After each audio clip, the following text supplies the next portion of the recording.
This is Merrill Jenkins on YouTube. It shows the year 1978. It's not outdated information.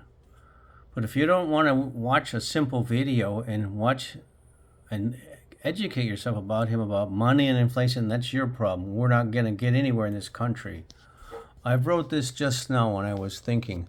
The public doesn't understand the previous generation lived off the land, worked the land, created the wealth called money.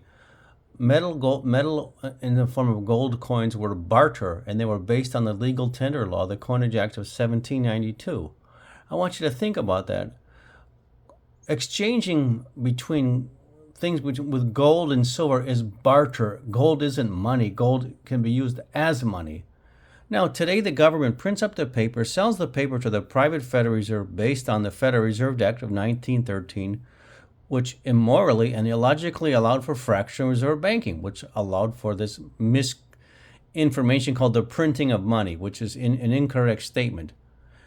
Now, the media refuses to discuss the laws called the Coinage Acts that determine what we use as money based on the legal tender laws.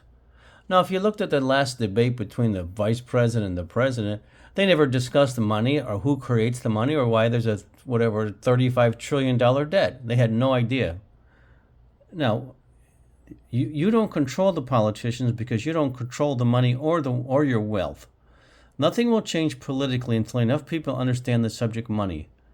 The people are so apathetic because they are ignorant of the subject money and the media's participation, not speaking the truth about money, and they're not speaking about what we're using as money based on the law, specifically the legal tender laws, the Coinage Act of 1965, the Coinage Act of 1792.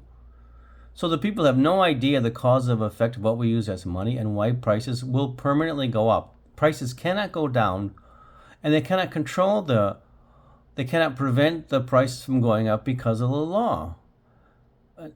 So the Coinage Act of 1965 is one of the laws you should read.